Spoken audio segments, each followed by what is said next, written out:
What up, gamers? I'm Jason. I'm Julie. And today on Dice & Dragons, we are going to be reviewing Harry Potter Hogwarts Battle, the Charms and Potions expansion, once again published by the Boardgames and designed by Kami Mandell. Now I'm going to toss it over to Julie, who's got a little bit more intro to do than usual.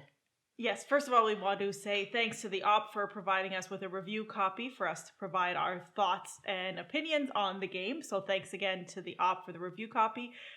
And we'd like to remind everybody that though this is a review copy, our opinions are our own.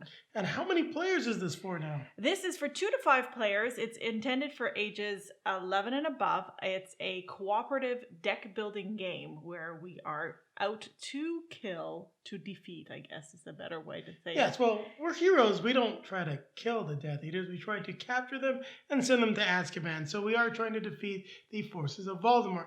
Now, like the original Harry Potter Hogwarts battle, you would do that by acquiring Hogwarts cards. You're going to be going through 4 different missions. As Julie mentioned, this is now a 5-player game that adds Ginny Weasley to the selection of characters and a 5th player board.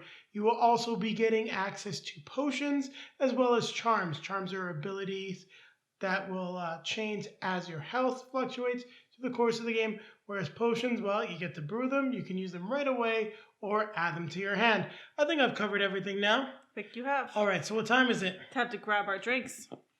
Grab our best friend. Fellow wizards. Fellow wizard, yes, fellow student. And we're going to take a table one more time. Yeah, one more time. Let's beat Voldemort for the last time. It won't be the last time. Now let's take a look at the components for Harry Potter Hogwarts Battle, the Charms and Potions expansion. So we'll start with the rule book, which gives you an overview of the new rules, starting with Pack 1, how to set up the game, use the charms, use also the potion board, how that's going to work. We get some promo stuff for other Harry Potter games. Then, of course, the slots for the rules that'll be in the other packs. Now, I have opened up Pack 1, so I've got something to show you. That's all the contents that are in this box. We, of course, have Pack 2, Pack 3, and Pack 4, which we will not be showcasing here. Don't want to have too many spoilers. So we've got the 5th player board, and as we're going to have a 5th player, we needed some more money and health. Now, if you do have the second expansion, the one with the monsters, I don't believe you necessarily needed these tokens, but I'm glad they were included because you can just have the base game and then add charms and potions if you so choose and have enough to play as Ginny Weasley. Now, before we take a look at Ginny, let's just take a look at the new board, the potions cupboard. So a place for the cards. We've got a nice track up here with the potions I'm guessing that we're making. Haven't quite gone through all the rules yet as we need to sleeve the game before we play it. And we've got a discard down below. Our base game is sleeved, as is the other expansion, so everything's got to fit. Now we have our new hero, Ginny Weasley, whose ability is if you assign a lightning bolt or money to 2 or more villains, all heroes gain 1 money. Her ability is her horse, Patronus, so once per turn you may discard a lightning bolt, and if you do, all heroes will draw a card. We have some new locations. So the Black Lake, the Hospital Wing, and Hogwarts Library. We've got new villains, Cornelius Fudge. Each time a Mars Mordor or another villain is revealed, all heroes banish the top card of your deck. So that could be a good thing, could be a bad thing, might be good a little earlier on in the game. Now, that does fit with Cornelius Fudge because he's not quite a villain. Pansy Parkinson, if the active hero loses 3 or more health, they must discard a card. And Marcus Flint, active hero discards an item. If you cannot, you lose 2 health. Now, we won't take too much of a look at the Dark Arts cards, but we've got some new ones caught at the DA meeting. Active hero and their neighbor each reveal the top card of their deck. Heroes that reveal an ally discard it and lose 2 health. Active hero and their neighbors discard a card. You add 1 dark mark to the location. Howlers, active hero and their neighbors each choose 1, lose 3 health, or discard all items in their hand. And then we've got these new encounters. So if you're familiar with the later missions, well, later years in Hogwarts Battle, as well as the monstrous box of monsters, you'll know what those encounters do. Now we've got Ginny's starting deck. So her specific cards are the Bat Bogey Hex, choose 1, gain 1 lightning bolt, or all heroes gain 1 health. A Nimbus 2000, gain a lightning bolt, and if you defeat a villain, this turn you also gain 1 money. Arnold, choose 1, gain a lightning bolt, or gain 2 health. And of course, the starting spells, the Alohamoras. Now we've got the starting cards for pack 1. So we get Barn Owls, and there's multiples of them. Gain 2 health, or if you discard it, all heroes gain 2 health. Dean Thomas, you and your neighbors will gain 1 money, or any 2 heroes gain 2 health. So this neighbor mechanic is a new thing. Arrow, draw a card. If you discard it, all heroes draw a card.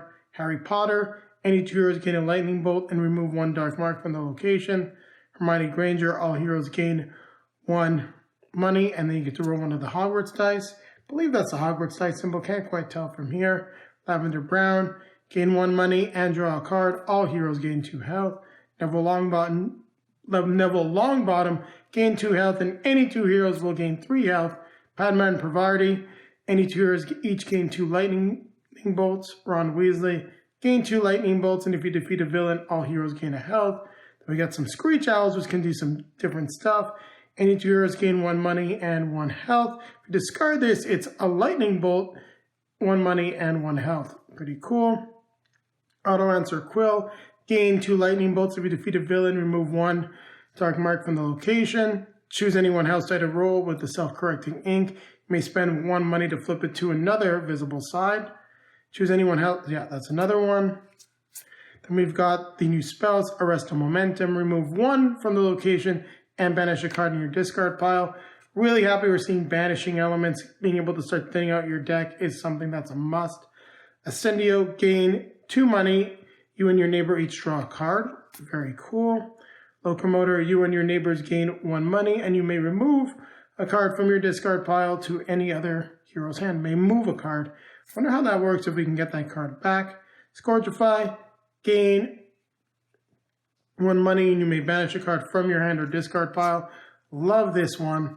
Glad that there's quite a few of them. I think that might be my favorite card in the game. Well, at least starting out when you start thinning your deck, and then you'll probably want to get rid of it. And then last but not least, we need to take a look at the charms. Now, there's quite a few of them here. I don't think we'll go through the details of all of them, but it looks like with the charm, you've got different abilities for how much health you've got left. So for cheering, if you have played at least 3 spells this turn, gain 2 money. If you have played at least 3 spells this turn, draw a card. So that's if you're at 7, 6, 5, and 4. Or it's possible you can do all of these things. Haven't quite gone through the rule book yet. Don't worry, when Julie and I get to our review, we will discuss the charms and how they work in detail. If you've played at least 3 spells this turn, roll the Gryffindor die. Summoning, if you played at least 1 item this turn, gain 1 lightning bolt for each ally you play. That's really powerful. If you played at least 1 item this turn, gain 1 money for each ally you play. And if you've played at least 1 item this turn, any 1 hero gains 2 health for each ally you play. So, as you can see, they've got a core mechanic and then certain aspects of it change as you go on. So, once per turn, you may discard a card. If you do, gain 2 money. So, at this level, if you do, you get to draw a card. If you do, you gain 1 lightning bolt and banish a card in any hero's discard pile. So, however, that could be pretty cool. Defensive, once per turn, you may move 1 lightning bolt from 1 villain or creature to another. So this one is actually fairly different on each of them. Once on your turn, you may reveal the top dark arts event and choose whether or not to banish it. That's cool because you can get it out of the game. So you might almost want to sit there and just constantly banish dark arts cards. Not sure if you could actually thin out the whole deck doing that. Once on your turn, you may discard a card to roll the Slytherin die. Undetectable extension. Once on your turn, you may reveal the top card of your deck. This is a starting card. You gain 2 money. If it has a value of 1 or more, you get to draw that card. Then once on your turn, you may reveal the top card of your deck. If it has a value of 1 or more, roll the Ravenclaw die. Permanent sticking. At the end of your turn, you can save all of your money. That's really cool. At the end of your turn, you can save all lightning bolts and money. At the end of your turn, you can give unassigned lightning bolts and money to another hero. Healing. Once on your turn, if you play an ally, any 1 hero gains 2 health. At this point, it's you and your neighbors gain 2 health in the middle. And at the end, it's all heroes will gain 2 health. I think we're almost through all of them. So yeah, let's finish them up. We only have 3 left. So Protean, before you start your turn, discard a card to choose any one villain effect to ignore. This one, before you start your turn, discard a card to draw one fewer Dark Arts events. That can really change up the game as it gets more difficult. Before your turn, discard a card to draw one fewer Dark Arts events and choose to ignore any one villain effect. Apparition. Once on your turn, if you gain health and play a 3-value card, 3-value or less card, any other hero also gains this effect. So this one, you can, once on your turn, if you gain health, you can search your discard pile for an item added to your hand. And this one, and the last one, you can roll the Hufflepuff die. And then finally, memory. Once per turn, you may play a no-value card twice. Very cool. Once on your turn, you may play a 3-value or less card twice. And once per turn, you may play a 5-value or less card twice. So there you have it. We've taken a look at all the components for Harry Potter Hogwarts Battle, the Charms and Potions expansion. Now keep it right here as Drew and I will talk a little bit about some of the new rules and mechanics in the game and give you our review. So Harry Potter Hogwarts Battle, the Charms and Potions expansion. What did you think of the game? Well, first of all, I was excited when this came in, and in all honesty, it kind of threw off our review schedule a little bit because I told Jason, we're playing this now. More than a little bit. You'll notice that this is coming out when we normally have a more relaxed video that would be coming out on these days. Well, we've had a few reviews come out on Tuesday, but Julie said, get this out as soon as possible. So we are doing it. She is a big fan of Harry Potter Hogwarts Battle. I am. So this, I'm going to, jump right ahead and give a preview of my thoughts. This doesn't disappoint. I really enjoyed playing this. I played Ginny, and I really enjoyed playing her. I mean, I honestly can't, it's been a long time since we played Hogwarts Battle, and there's been a lot of games in between. I can't remember playing Hermione or any of the... It's probably almost a year ago when we last got it to the table. No, less than that, but still been several it's been several months since we could go to board game cafes. Yeah. So all that to say that I enjoyed playing Ginny. She's fun. She has some cool abilities. So she was fun. However, the cool part, I think, of this, and I'll let you jump in, but I think that there's some new things that make this nice and fresh, and that made me really enjoy it. First off, the charm. Yes, the charms were very cool. I think that's a cool mechanic. So I used only one charm. I thought she fit Ginny. That charm fit Ginny very well. It was the cheer charm. I used the protective charm and the summoning charm. So while I did find that the summoning charm worked well in the first game, we lost our second game, and part of it was because my summoning charm was useless. So there is definitely some situational aspects to certain charms. Now the next one I took was the protective one, and that one was really good. It actually made one of our games quite easy because of its ability to just straight up banish the top Dark Arts card. And I got rid of quite a few Crucio curses, which definitely kept some chain reactions from occurring. Well, and the cheer one worked well with Ginny because it focuses on using multiple spells, and so that worked well with her. So that was an advantage to me. I also really enjoyed the potions cupboard. I thought it was a cool new addition. We didn't use it to its full extent the first time. I think I at least kind of felt like maybe there were less potions. I thought that's all we got. I did understand that the potions come back, or different potions come. So, and that the ingredients come as well. Well, actually, you bring up a valid point, because this is a critique that I would say about the potions and the way they show up in the second pack, because they weren't very useful because of the first encounter. The first encounter requires you to banish 2 potions at the same time. So the easiest way to do that is from the potion board itself. Now, I didn't know we didn't really talk about the mechanics, but the way potions work, you can brew them and use them immediately with a banish effect right off the board, or add them to your hand. Meaning, if you're adding them to your hand, you have to hope that you get them to cycle up together at the same time, which can be fairly difficult unless you brew potions at the same time. So we were really trying to get rid of that first encounter, and it just bogged us down. And we didn't get to see the full potential of potions as we would like. I really think that encounter should have been like later in the in the encounter deck, or just move someplace else in the expansion entirely. Once you've gotten a better feel for potions. Exactly. I don't think it's a bad encounter. It's challenging. It made doing the second pack difficult for us, but we got this new thing, and then we're not really playing with it. Well, and I mean that's because that's the way we played it. Maybe somebody else would have thought of it differently. We were kind of saving it, and in any case, I thought those were two very interesting mechanics. There were also a lot of cool new cards, and this is where the one negative comes in, I would say, about the game. And we mentioned it before. No, sorry to interrupt. Are you talking about the expansion, or are you talking about Hogwarts Battle for our viewers? I'm gonna say it's where we've criticized. I was about to go there. I've criticized. Well, I've criticized it too. It's where we've criticized Hogwarts Battle before. There are a lot of cards at Hogwarts market, I guess you'd call it. Well, it's the hardwood deck, so it's the supply. The supply deck. So you keep, you start off with a certain number, and then they keep accumulating. And there is a mechanic to cull cards, especially, and there are more so even in this expansion, to cull cards from your hand. Yes, and from the supply itself. But the supply, so Jason sleeved the game because, it's like that high. It's that high. So maybe higher. We have in the past house ruled it so that we made sure that the cards were in the top portion of the deck. Evenly distributed. So to highlight a situation we had in the first game, Julie and I played a 3-hour, we didn't have a little man at the time, 3-hour game of Hogwarts Battle. This was the last game against Voldemort.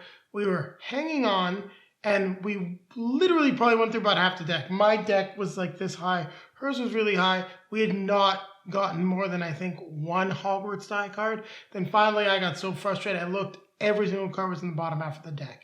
Now, that's a rarity. If they get evenly dispersed, you're okay, you're going to progress.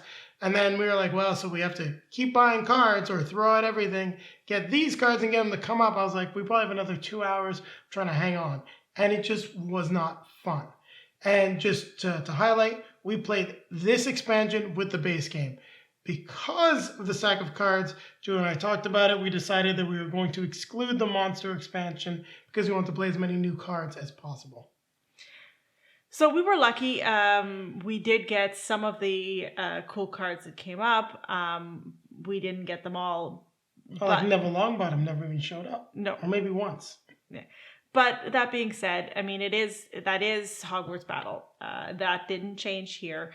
If I was to make one suggestion to the developers, I'd say maybe come up with a way to let us call a certain number of cards from every year, or once we get to a certain point, to be able to pull some out. Other games that I can think of that have done that for us, like Aeon's End. Yeah, they do that. And Thunderstone Quest is one that has, you can pick different cards, but it also has the epic Thunderstone version where you put one of everything in the deck. Some cards have like 3 or 4 of them, and that lets you get a nice variety. So I would love to see something from the designer that says, hey, by the time you're in and I'm talking about the original game too, if you're in year 5, and I think that's really where it started to get a little out of control. It's like, you're still okay probably, but it's like year 6, start taking these cards out. Or like Wingardium Leviosa, like cool card, maybe you need 2 of them in the deck. Just start reducing some of the cards or characters that, maybe appeared in one book, never appear again. Don't necessarily have them available as allies. Just get it down to something that really represents where you are at in the game and what you're trying to accomplish. Or make a recommended market. And if so that if you want to have if there's cards that you really like having, then you can leave them in there if you want, but that you'd have the recommended cards that you should have for the game.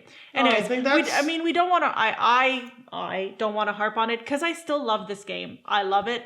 I think that this is a great expansion because it has something new that it's bringing to the table. This is the best expansion for the game, hands down. If you have Hogwarts Battle and you're debating between Box of Monsters, Charms and Potions, pick Charms and Potions. It's better. It's more fun. It's adding elements from the game like the charms and the potions that I think we're missing. You don't feel like they're not part of the game, but this is definitely something new.